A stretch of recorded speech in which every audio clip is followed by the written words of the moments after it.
I want to thank everyone who made this possible, especially Breyer, Monroe for creating the structure. I want to thank all of you. I'm very new to stuff about public space. It's something that I kind of caught the bug about 1.5 years ago.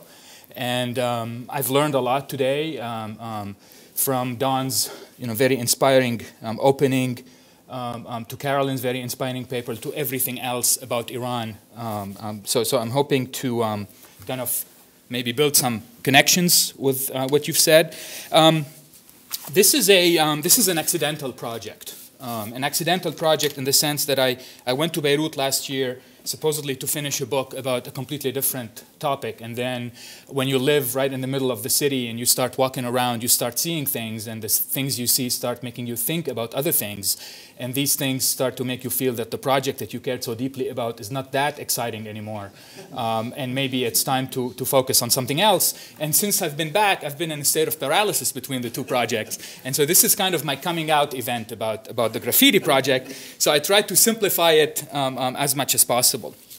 So I wrote a few things. I will read the introduction and then move on to what you really want to see. In the widespread hyperventilation about the role of media in the Arab uprisings, journalists, academics, and bloggers have endowed in turn Facebook, Twitter, Al Jazeera, YouTube, hip-hop with magical powers. Mythologized, digital media have also been personalized, as if they embodied human agency without humans. The belief in the centrality of media gadgetry in social and political change in the Middle East, as I have argued elsewhere, can be traced back to Daniel Lerner's The Passing of Traditional Society, with his notion of communication-enabled psychic mobility, moving people across the trichotomy of traditionalist to transitionalist to finally reaching the shore of the promised land of Western modernity, characterized as much by the ability to own and consume things rather by any other social or political values. So the media centrism of these discourses puts new media at the heart of the elaboration of modernity in the Arab world. This technological determinism also articulates the presentism that sees the development of media in the revolution as, quote, unique and unprecedented, creating this technological fetish for the new, when numerous revolutions in the Middle East during the past century point to similar patterns of media use. From the 1919 Egyptian Revolution, where the new media of satirical magazines and street theater were deployed against the British and their collaborators, to, of course, the 1979 Iranian Revolution. So this deeply problematic nexus of determinism and presentism create what I have called elsewhere Plato's digital cave. Plato's digital cave is an epistemological space where images of shadows projected on the wall, think of arbitrary tweets, faceless Facebook posts, nameless blogs, concocted videos, shady informers, are mistaken as reality and embedded into one's version of that reality. The ability of information traveling in the form of digital bits and packets to travel long distance in very little time seems to have enabled observer to indulge in the illusion or fantasy that they were actually first-hand witnesses to events, to raw events, when in fact they were accessing the uprising through highly mediated, always complex, often contrived, and nearly always strategically woven narratives. And I think herein lies the importance of studying graffiti, at least for me. As one of the oldest forms of expression recorded in history, graffiti undercuts the nexus of determinism and presentism. Whether we consider the forefathers of graffiti the cave walls, scribbling of the Neanderthal, or we fast forward to the contemporary scene in 1970s New York City and Philadelphia, or wartime Beirut in the 70s, which witnessed the development of another form of graffiti, contemporary graffiti can be said to be everything but unprecedented.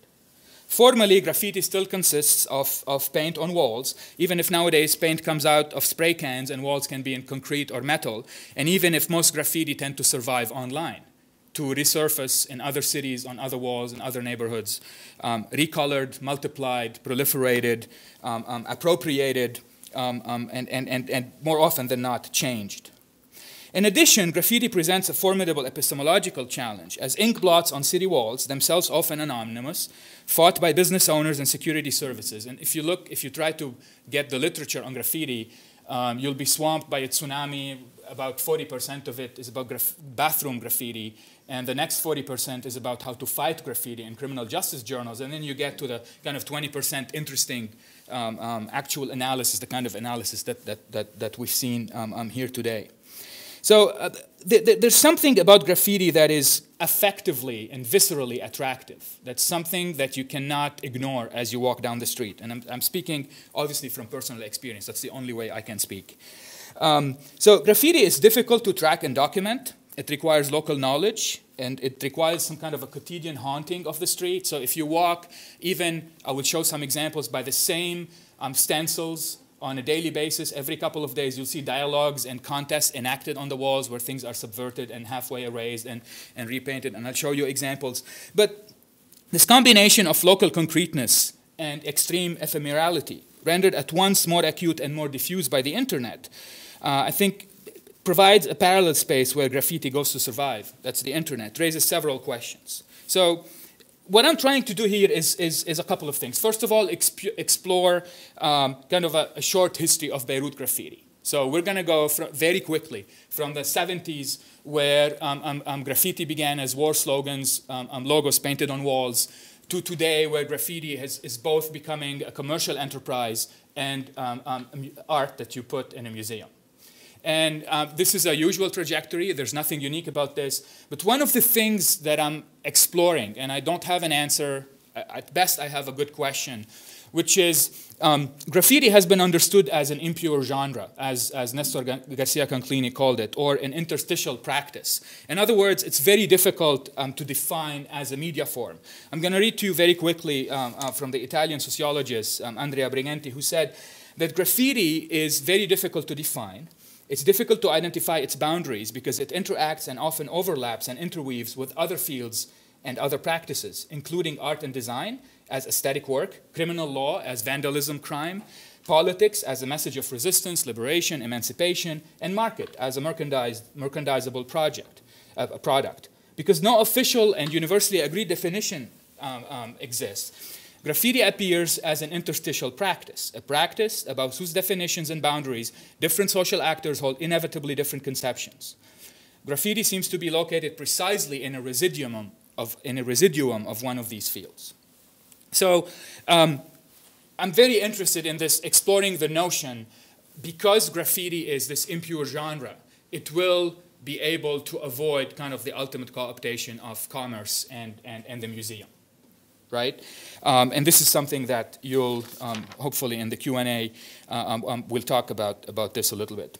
Now, one of the interesting things about Beirut that I want to mention is that it's a free-for-all for graffiti. So in Beirut, unless you're painting or bombing something, bombing figuratively with paint, that is directly against the President of the Republic or the military, in the middle of daylight on busy streets, nobody will bother you. Okay, this is why there's kind of a graffiti migration. When I was interviewing some graffiti artists, you know, there are some Germans, some French, some Canadians, some people from the west coast of the US who said, I'm going to live in Beirut for 2 years because anytime I see a surface, I just take my spray cans out. There's no police, there's no hassling, you just do it and go back. And then you can become a star very quickly too. Which is kind of an added benefit. So during the war, graffiti served as territorial markers for warlord-dominated, militia-enforced enclaves in the city. For locals, a glance at the scribblings on the wall informed you very quickly who was in charge of the neighborhood. As Maria Shahtoura, who's a Lebanese journalist, documented in her book that she called The War of Graffiti, where she documented the political graffiti from 1975 to 1977, the first couple of years of the war. Beirut in the early war was awash with a rich array of stencil graffiti. So you had mostly logos of parties on the wall. But there was also another kind, the free-form, just Arabic writing, with oftentimes political messages. Sometimes there are some fighters, some militiamen, just before they die, they paint something on the wall to kind of record their presence and then move on. Now, the post-war reconstruction of the city was dominated by the political figure of Rafiq al-Hariri, a Lebanese Saudi construction tycoon who was Lebanon's prime minister for most of the post-war period from 1992 to 2005 when he was assassinated. He was prime minister for most of these years, not all of them. Hariri imposed a new neoliberal order on the reconstruction of the city, backed by the West and by the Gulf monarchies, and he created a shareholding corporation called Solidaire, which has become so powerful that a lot of people call Central Beirut simply Solidaire by the name of the company. Whereas before the war, Central Beirut was an intricate mix of family shops, small businesses, popular cafes, vegetable vendors, and large corporation. It is now an uber-gentrified luxury brand dystopia. The pre-war open-air vaults and open-air markets of carpenters, grocers, cobblers, herbalists have given way to the ironically clad Beirut souks, a covered mall home to luxury stores ranging from H&M to the French Hermès. By the late 1990s, sign of the future loomed over emblems of the past, literally. So this is a picture I took in 2000. And what you see in this picture is the massive Nike World Shop with a building-sized billboard featuring a soccer player in its lower half and the Nike swoosh on the upper half. The billboard was large enough and high enough to compete visually with the bell towers and minarets of the neighborhood, with the Nike swoosh visually larger than the cross and the crescent. In a city long torn by sectarian tensions and rivalries, it was as if consumer capitalism came with the promise of a brighter future, one characterized by loyalties to brands rather than to religious group, to the swoosh better than the cross or the crescent. During the same time, the reconstruction effort had carved Lebanon's landscape, media landscape, according to sectarian lines. And this is something that, Lebanon is this very weird kind of what political scientists call a consociational democracy. That's really where everything, power positions, resources are carved up according to sectarian lines. So if you give 4 television licenses, there will be one to the Sunni Muslims, one to the Shia Muslims, one to the Maronite Christians, and etc. So everything everything happened. That's the dominant modus operandi of the state of society. During the war, television stations proliferated. There were a couple of hundred stations in a tiny country, reflecting the political and sectarian fragmentation. Now, in 1994, there was a law that kind of packaged all this together, again gave licenses based on sectarian affiliation. Why is this important? Because the nature of graffiti also changed in the post-war year. It changed in content, in purpose, in kind of modes of interpolation, most importantly perhaps in style, and in the introduction of the English language. Now, if you go to Beirut now, at least half the graffiti there are in English. Very often mixing English and Arabic, and there's a reaction to this and the development of this quote-unquote kind of an Islamic font freestyle graffiti, which is actually fascinating.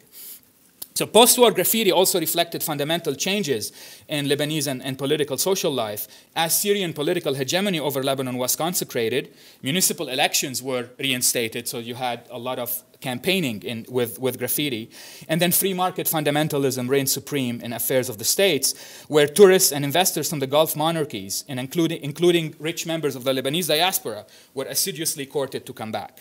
The center of Beirut, as I said, was built as this kind of neoliberal consumer utopia, and greedy developers bribed or bullied their way into demolishing old historic houses. So the city itself, as the physical structure of the city, the aesthetics of the city were being fundamentally changed. Space in Beirut thus shifted from militia-dominated enclaves to capital-dominated enclaves. And it's really remarkable when, I would go these like 4-hour walks into the city, how often you hit very large geographic areas that are literally gated communities, which did not exist before the war, and that's very interesting. Whereas wartime graffiti was consumed by ideological and political conflict between groups, post-war graffiti ventured into issues of sexuality, equality, civic participation, and what I would generally characterize as kind of new left campaigns, right? Militating for civil rights, gay rights, the reopening of the Beirut Wood, the Beirut Forest, which is the big kind of Beirut's quote-unquote Central Park. That's what ambitious people like to call it. And especially graffiti against sectarianism. So these are pro-gay rights graffiti. You'll understand some of them. The first one is the Lebanese state. The second one to the left is civil rights, with all highly sexualized kind of obscene iconography. This is about the right of women to give Lebanese citizenship to their kids, because there's a very reactionary law that says you can't. So this is another campaign to lower the voting age from 21 to 18. I'm just giving you some examples of the kind of stencils that proliferate. Now, One of the other interesting things about Beirut is, as I mentioned, the predominance of sectarianism, because sectarianism is such a dominant structure. It's a structure of feeling, not just kind of a political, economic, material structure in the country, that it's such a dominant theme that as a result, it became the central field of battle between progressive activists and not the state, but entrenched political powers defined on sectarian lines. And I think this is a very important distinction, which is that in Lebanon, the struggle for public space is rarely between kind of opponents and the state, right? It's really between kind of a structure that is feudal in some ways, modern in some other ways, of entrenched political enclaves fought by a group of progressive activists that keep coming back. So now there's a campaign for civil marriage, which doesn't exist legally. We had another campaign 17 years ago. This is probably going to die, but again, you can see it on the walls. In spring 2002, activists organized a Freedom of Speech Day to be celebrated across several events in the city. One event, for instance, consisted of a handful of graffiti artists tagging walls in the Hamra district, which is adjacent to the American University of Beirut. And what the event, what was interesting about it, it spilled into, so you have, and I'll show you in a second how you have parties painting stuff, others coming and deleting or changing or subverting. And what they did, they all agreed that in the name of freedom of speech, they could do whatever they wanted. So you literally had somebody tagging a wall. The guy next to him paints over or changes the meaning. And this person has, in the meantime, moved to another one, basically to say, we hate each other. We want to erase each other's ideologies, but freedom of speech. So graffiti has become one avenue in which freedom of speech campaigns are being waged. The internet is another one, but that's a story for another day. Let me show you now some of the, there are a lot of the graffiti, a very disproportionate amount. Freestyle, but specially stencils, focus on the media. And one of the interesting things I think about Beirut, obviously, is it's kind of a freewheeling capital of a small, powerless country in a region of much more powerful neighbors. So you see, the stuff you see on the walls in Beirut is not just about Lebanese politics.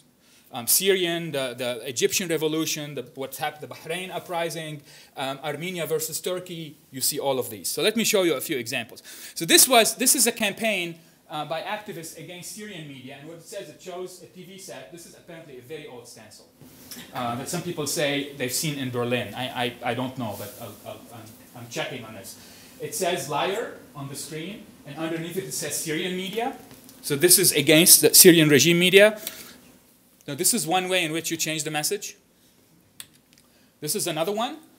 So what happened is you still have liar, but instead of Syrian media, now you have Arab media, because pro-regime forces are accusing channels like Al Arabiya and Al Jazeera of fomenting the revolution against the regime. Now, this is not done yet. You can get more specific. So somebody, again, erased Arabic and put all media lie, kul, all. And then somebody says Al Jazeera is the liar. So this is the word. So this is an example in which, in a very basic, just with a spray can, we're not talking about anything that's aesthetically developed. You subvert and change the message. Now, there are also many stencils of the Syrian uprising. Some people told me there are more stencils of the Syrian uprising in Beirut than in Damascus, because in Damascus you can actually get killed if you're doing this. In Beirut, you probably get offered a coffee if you do this in many neighborhoods. So this is one. This is the second one. This is the famous Tunisian poetry verse, if the people one day decided they wanted life, destiny will answer. This is for Homs, when the battle in Homs, this is called Homs, Mother of the Heroes. And this is the most interesting campaign. This was done in conjunction with Freedom of Expression Day. And I interviewed some of the people who were involved in this, where basically about 30 people got together in a room with a bunch of stencils that basically have a series of attacks on the sectarian, what they call the sectarian system. So when all other Arabs were saying, the people want the fall of the regime, the Lebanese activists were saying, we want the fall of the sectarian system, right?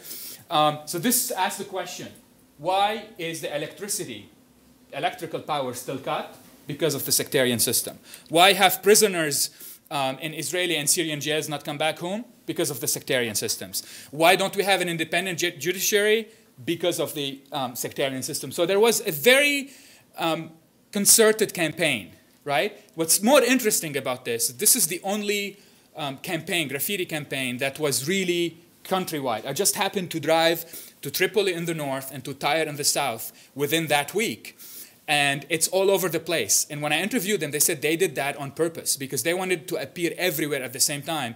So it's not just, you know, a bunch of kind of lefty Beirut activists doing this, but to show really that this is a national campaign, which I thought was an interesting way of, thank you, of thinking of virality as, you know, something that spread very quickly because they sprayed them in the same night, right?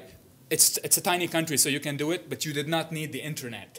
You did not need any digital technology to do it. You just needed cardboard, scissors, and spray paint. Now, one of the interesting things that I mentioned is this kind of twofold co-optation of the graffiti scene. One, by corporations. I don't want to say major corporations, although some of them are. But this is a crew, Ashokman, which is a kind of a witty wordplay on échappement, which is French for exhaust, which is how, you know, some mechanics would call it in Beirut. They're a hip hop crew. They're twin brothers. They're actually from Tripoli, but they have a they started as a hip hop crew, and then they decided they're gonna make money. So, as hip hop for them was not just, you know, performing, but also tagging walls. And they created a commotion in the sense that a lot of people rebelled against, you know, hip-hop freestyle graffiti in Beirut. They said this is not a local style. But what these guys decided, they created a website, started a store, and their motto was, from band to brand. And in the store, so you have, you know, it's an urban wear store. They have the sign, and they still tag their own sign. This is their signature at the bottom. This is what they sell. And most interestingly, this is a wall that they did for Adidas. They were each paid $5,000, so $10,000, to basically cover a wall with corporate. You know, you can barely see the Adidas logo right below the no entry sign. And then on the next wall, this is a parking lot, said "Celebrate Originality." And a lot of people, a lot of the graffiti artists I interviewed, define themselves against these two, because they feel they're completely sold out. That's Celebrate Originality for you. The other co-optation is, this is something that I was very, very lucky to witness firsthand in October in Beirut. I was invited to a conference by the German Institute there, and they asked me to moderate a panel about graffiti in the Beirut Art Center. This is the street right next to it. This is an old industrial zone of warehouses that is being completely recreated. This is what you see outside. This is one of the ways in which kind of what people call hip-hop style is being challenged. You see the kind of play with Quranic fonts. This should not have been here, should have been earlier. This is the Pearl Roundabout from Bahrain, when the government destroyed it because it was the main public space where the opposition congregated. This graffiti appeared all over Beirut. It says, "Our symbols are eternal." You know, this is a quick map of the roundabout. Is there a sectarian thing attached to that? No, no. This is the famous blue bra incident in Cairo. Again, it shows a blue bra and it says "against the regime" or "against the system." This is another anti-sectarian graffito. Some of these Syrian, this is from the Syrian Revolution again. And again, I'm showing you some cases in how they can get co-opted. The green one, this is for, it says, Beirut Forest should be for all people. This is a campaign, again, a grassroots campaign to reopen the wood. So this is what you see in the Beirut Art Center. The exhibit was called White Wall. And these are, you know, I took this, they're not great pictures. I didn't, you know, my outdoor pictures are much better than the indoors. But this is one way in which you can see kind of Arabic font. There is some stuff in it that people say there is kind of a hip-hop style influence. I'm not sure what it is yet. I haven't yet had a chance to really look at each of these in detail. This is Bombing Beirut. This became quite famous. This occupies an entire room in the exhibit in the museum. They also commissioned very large, we're talking 10-story high, quote-unquote, graffiti and murals that are marked by the red dots. This is one picture. It looked a lot better and small. This is the same picture. So you get a sense of the surrounding. And this is what, at the end of the exhibit, you walk into this room that says graffiti the flowers. So there's a sense of, you know, still, while being co-opted, as if they're still affirming that it's somehow confrontational and against the system and all that. And then when you go up to drink a coffee, you see this, you think it's a man, but it's really a dummy, standing in the corner in the hallway, spraying, you know, this is not art, in the middle of an exhibit in a museum. So this is my favorite. This was right next to where I lived. The revolution is televised / somebody put graffiti underneath it. So again, I'm thinking aloud. I'm looking at a variety of issues, trying to understand how the evolution of graffiti from war sloganeering to the art museum and the kind of urban wear store, what that means. And because of this whole idea of graffiti as an impure genre, I think I would like to think that it cannot be co-opted in the way that which other dissident art forms have been. But as I said, I'm a newbie to this. I look forward to the conversation. Sorry for taking a few extra minutes. Thank you.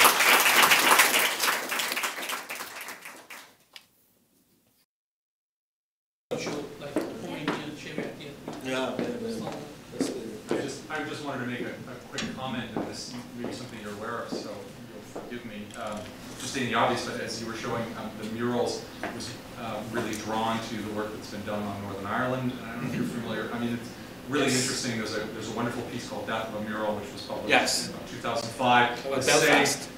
And really these sectarian murals, how they're maintained or how they're painted over, paint bombed, and I mean, it's really, I think that there's just a lot to be learned from looking at some of those comparisons. Absolutely. And if you've been in Tehran and then you go to Belfast or vice versa, sort of the way in which these forms of propaganda are produced in such a systematic way by either sectarian actors or by officials from the state, really. I'll make a note here. I think this is, the 60s and 70s are central to both Northern Ireland, Iran, and I give an example of Latin America, where I was there over the summer. I was so surprised to see so many similarities of graffiti art, especially political one, with the Iranian ones. And in fact, I know this for a fact, that a lot of Iranian artists are very much looking up to the Latin American and Mexican and Argentinian art, pop art, in their own revolutionary work. So that's something that should not be ignored. I absolutely agree with you.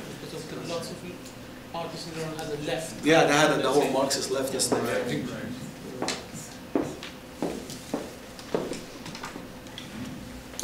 Thank you for the presentation. It was really very, very interesting. Specifically the two last ones that were dealing with the graffiti.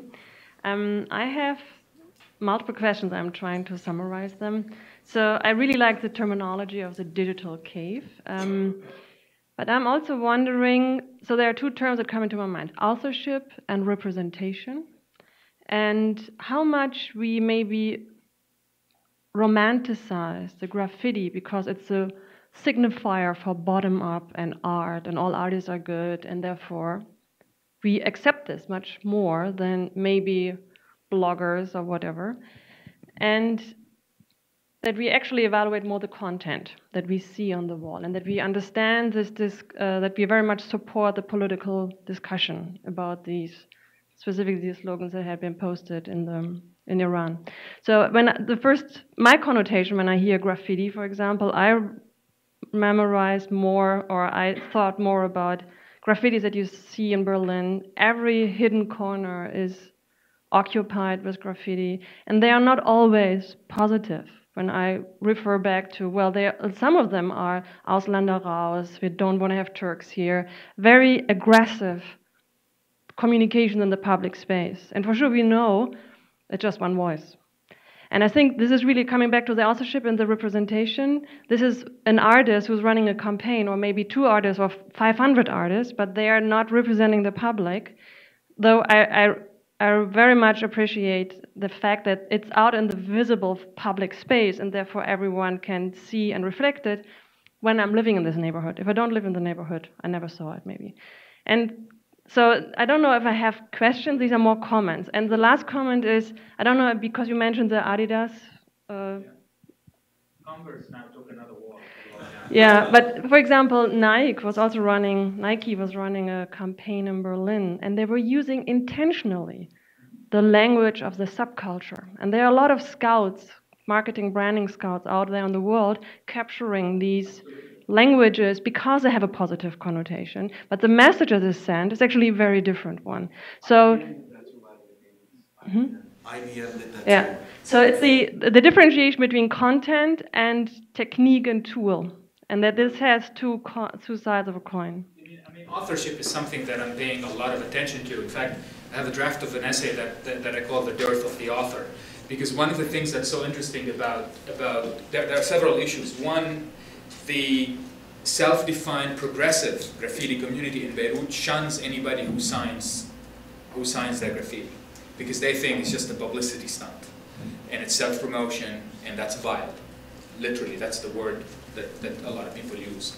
That's one. Two, you have the stencil culture, which really facilitates the death of the author, right? Because it's you know, it has kind of its own aura, you know, it's mechanically reproduced or digitally reproduced, and it really, you know, very few people knew. It's by mistake, by coincidence, that I learned that this was the design of a graffiti artist, of an artist. He's actually an artist in Egypt. He teaches fine arts, he has an MFA, he exhibits in museums, and he designs stencils in his spare time, right? And so, so the authorship, I think, is quite interesting. There are 2 or 3 people in Beirut. There's one here in Philadelphia. All they do is tag their name.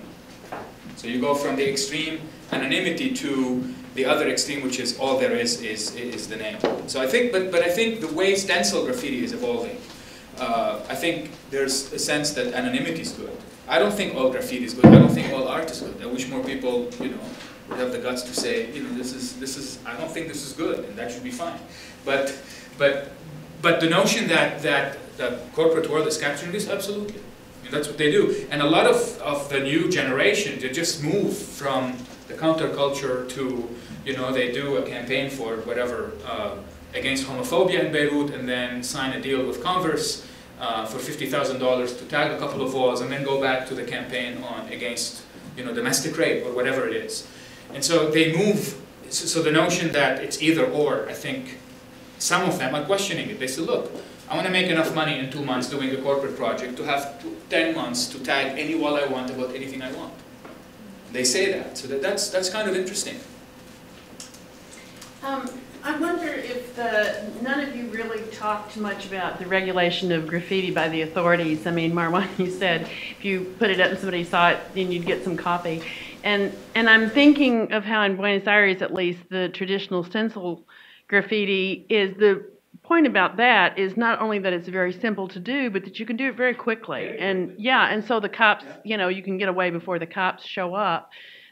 So aside from the sort of corporatized graffiti, is it, and I'm thinking too, I mean, in the case of Belfast, it just depends on the neighborhood, and now they've got a big problem because now that they've got peace, what are we going to do with all this, you know? What you do is you tag trains because they move across the city.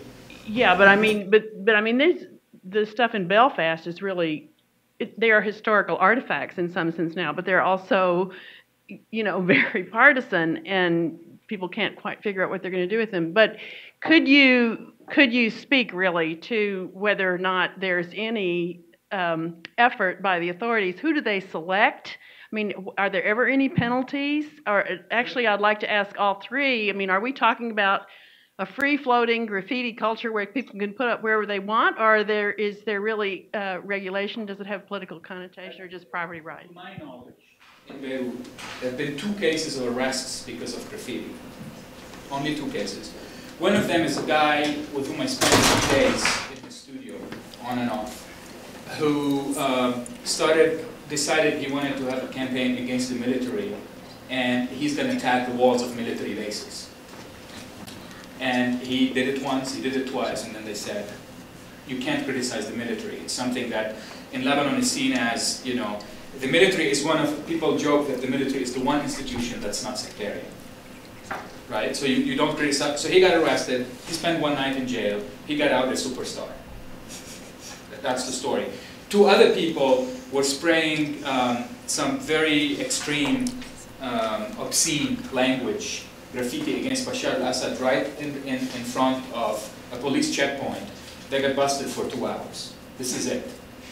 I've seen people, sometimes I'm walking to the office last year, you smell it before you see it. You smell the paint. And you see somebody, in a cloud of blue, spraying, and then on the way back you see it finished. Most of the time, they're not bothered. If you're painting on the marble entrance of a fancy building, there are security guards who won't let you. I've seen one application on the Corniche, which is, very expensive real estate. But usually, it's literally a free-for-all. It's very strange. In the Iranian context, again, context is central and goes back to what you were saying. This guy, this one graffiti artist, was arrested a number of times. But he wasn't arrested because there was a certain set of law or rule that said, that people shouldn't do graffiti. Iranian government still doesn't know how to grapple with this thing that's called graffiti. Just like probably the way he didn't know how to grapple with internet in the late 1990s. It kind of thought of it as just simply a print media. And then in 2001 he came up with new laws against internet. My hunch is that if this gun actually spreads, which I don't know, eventually we'll come up with laws. But I know that they do arrests. And they keep the graffiti artists for a couple of days in jail and then let them go. So that's as far as I know. Hi, I have a question for you. Following your question, my question is about the new murals in Tehran. So Karvazchi started the beautification, but recently we see very complex murals in Tehran, and some of them are. No, not the revolution ones. The beautiful ones. And some of them are very complex, and they're like artworks. So I was wondering if you know how is the process, if government actually commissions this, is it a specific artist, is it a part of the government that make these murals? I did some research, not too much.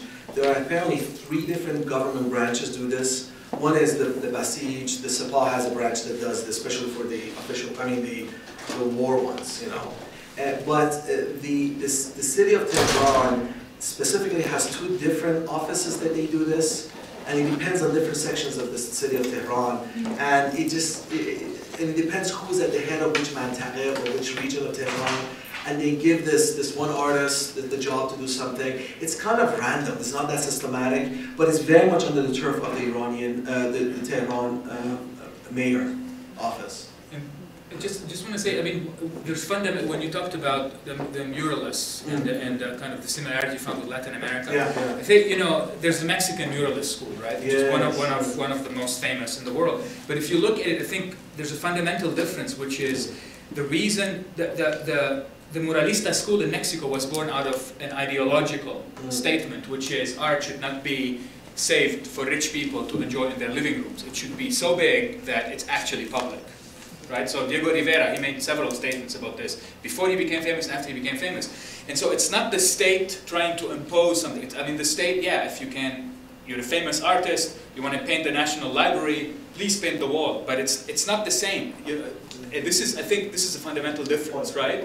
That if they're government-sponsored graffiti, kind of discursively enforcing who's a good martyr and who's not, I think that's a fundamental difference, right? The publicness is a completely different kind of publicness. One is born out of a kind of a quote a public, a commitment to preserving public space from private encroachment. The other one is a commitment to invest public space for governance reasons. Absolutely. I don't know how to put it in better words. Sara, by the way, wrote a paper for one of my classes comparing the murals of the Mexican Revolution before Rivera and company and the Iranian Revolution. And I think we might be talking about competing visions of Tehran among all these different factions. I think with someone's talk here this morning, we talked about the factionalism aspect. And that shouldn't be ignored from how the state regulation over public spaces are like. And Iran is definitely a case study for factional politics, especially in the cultural policy on a city level. It's fascinating. So sorry, so is it the city governments who control these City murals? government controls it, but the city government is very much part of the whole factional game. Which, you know, who has the networks that are involved with regards to which politicians and what kind of a project that is endorsed by what politician. I quite honestly, this is one of those things I would love to do more research, but I'm kind of scared. Not scared, but in the sense that it is scary. It is, you know, because I worry that I'm going to get myself in a very muddy situation, you know, where I'm going to get misinformation from one camp to another. I know this, that the Tehran municipality, the different regions are competing against each other for resources, for prestige, for whatever. And sometimes these neighborhoods are actually the reason why you find some very good, nice, beautiful mural in one Mantaqa region, you don't find another place. It has a lot to do with the idea of showing off and saying, look, we have more money because we know Alibab's, I don't know, cousin somewhere. You know, so it's There's two more organizations in Iran. First, the other one is Sazman Tabligat Islami, who was sponsoring the law, and the other one is active but not anymore. Sazman for memory of the war. The war, yeah, that kind of faded away. After Ahmadinejad left, that kind of faded away, yeah. Extending on the previous question about authors and the question of, you know, who does it represent when you see a graffiti on the wall, I'd like to ask a question about, is graffiti public? Is graffiti desirable? Are those two the same things? And for whom? And the example I have is, for example, in the Netherlands, you've got a designer called Roland Otten who's recently been painting, for example, electric boxes so that you cannot see them. So he paints them in high fidelity of the scene behind the electric box so that there is an optical illusion that they do not exist at all. So there is an obvious gentrifying impulse to this. But then the question that was raised in my mind was, I would probably prefer that. I would probably think that is more beautiful. And the question that comes there is, what, you know, for who, which people in the public is graffiti public, and for whom is it a menace or a sign of dilapidation or just something that they gloss over? So what is the relationality between the various meanings of public and graffiti for the speakers today? Just very quickly, this trompe-l'oeil kind of graffiti that you mentioned, is, you know, to make something disappear in its background.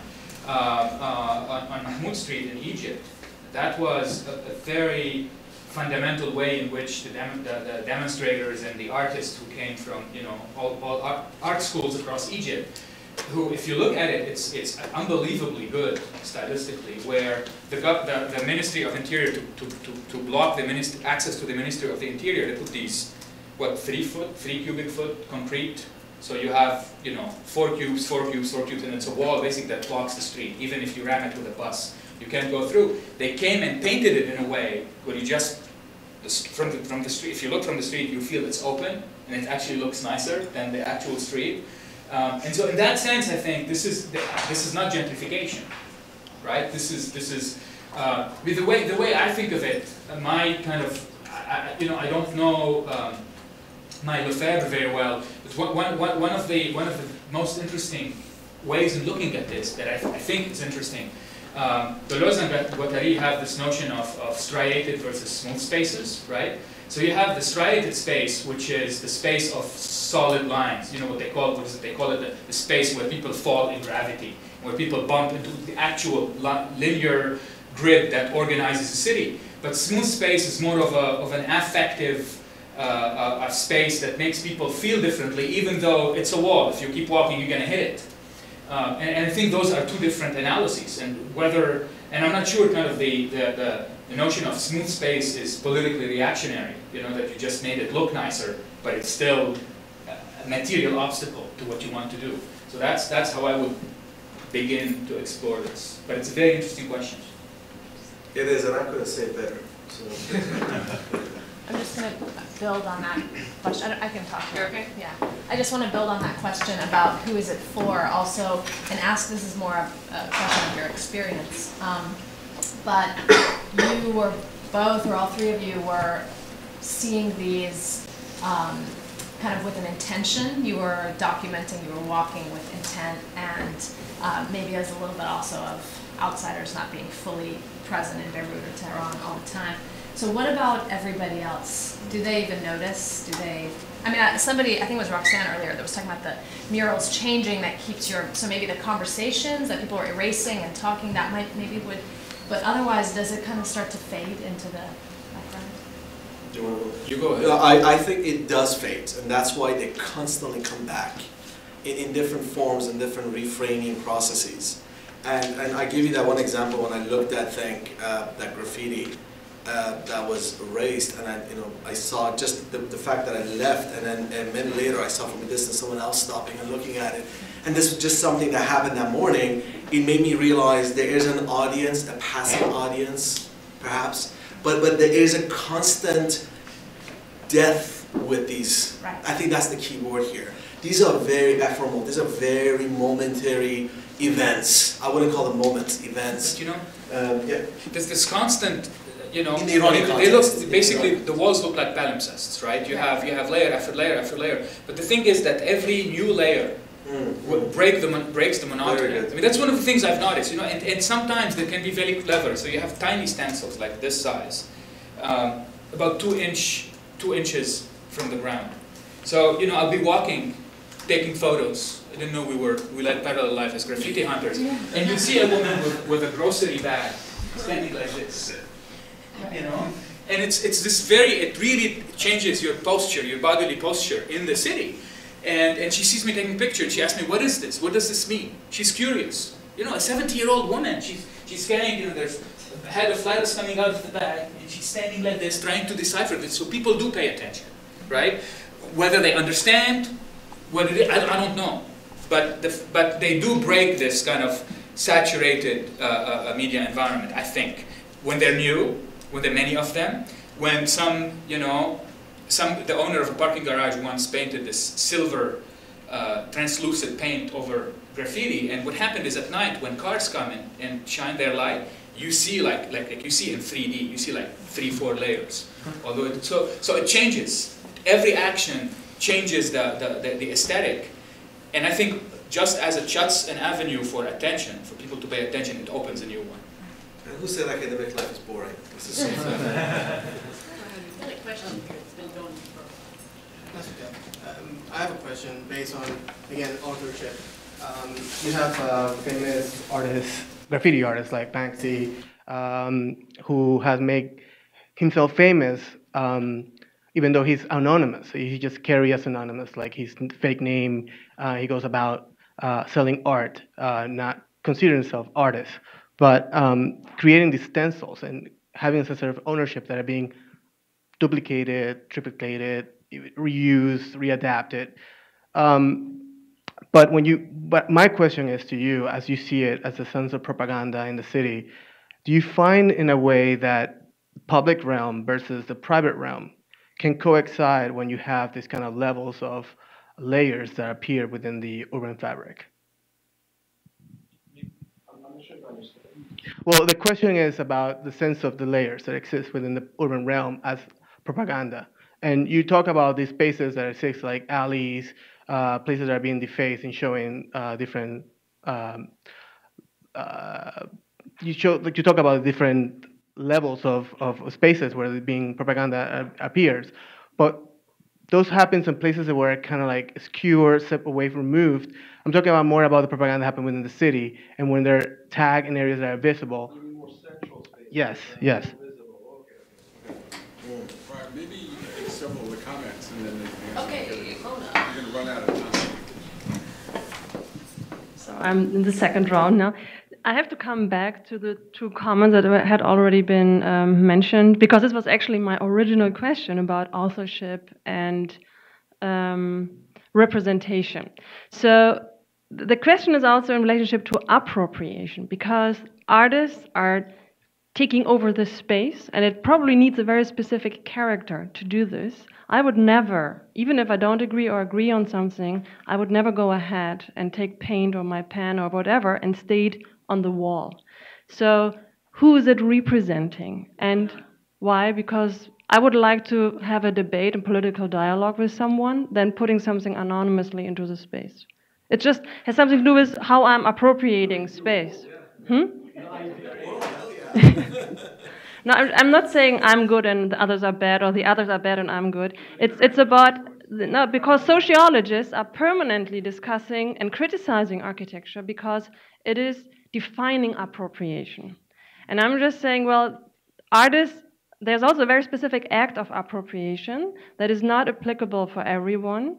And then the question is, who is it representing? Is it representing the minority, the majority? Because we are paying a lot of attention to it, but maybe, again, it was only, had been 4 artists stating their public opinion. Is it possible that you're reflecting more the Berlin experience, which I would actually share that sentiment as well, because especially with the right-wing political expression you find with the graffiti culture, I will probably have that sentiment too. I think here the issue of context will be very central. It's what I meant in the beginning, that we are reflecting, yeah. I would probably agree with that. If I'm in the German context, I would not be very happy with some of the graffiti. But there are quick answer, a couple of issues here. One is, there is a model of the public sphere as rational discourse, right? There's another model, which is performative, which I think is more inclusive. Give you a quick example. In Beirut today, Parliament cannot have a rational debate about the rights of gays and lesbians in the country. But on the walls, you can have, maybe it's not a debate in the same way, but it's a performance, it's a speech act, right? Multiple speech acts that respond to each other. So in some sense, it is a dialogue, because it cannot happen in formal institutional settings that we usually like to think of as, the forum for such a dialogue. So in that sense, I think graffiti plays a different role. Especially in systems or orders that are, the political space of debate and discourse and discussion is very closed. Then suddenly the other public, what he calls the performative, and I very much agree with that, becomes more salient. And I think this is where the whole idea of public, we have to see it on a multiple level. The aesthetic public that Ikegami talks about, in contrast to the rational public that Habermas talks about. And I think it's good to keep an eye on these multiple publics working on not transnational, but on different levels in various different countries or different settings. Okay, I'm going to conclude everything, and we can discuss this more at dinner, but I want to thank everyone who braved the storm to be here, and our intrepid media policy fellows, Andrea and Corey and Laura, who's not here, and Drew, who also left, but who is the financial wing of our organization, and Monroe, our director. All of our participants, everybody who came, it was a wonderful event. And to all of us who are going to dinner tonight, please try to be on time because it's a seated dinner, and get a cab early because of the weather. So. Thank you, Brian. Thank you, Brian.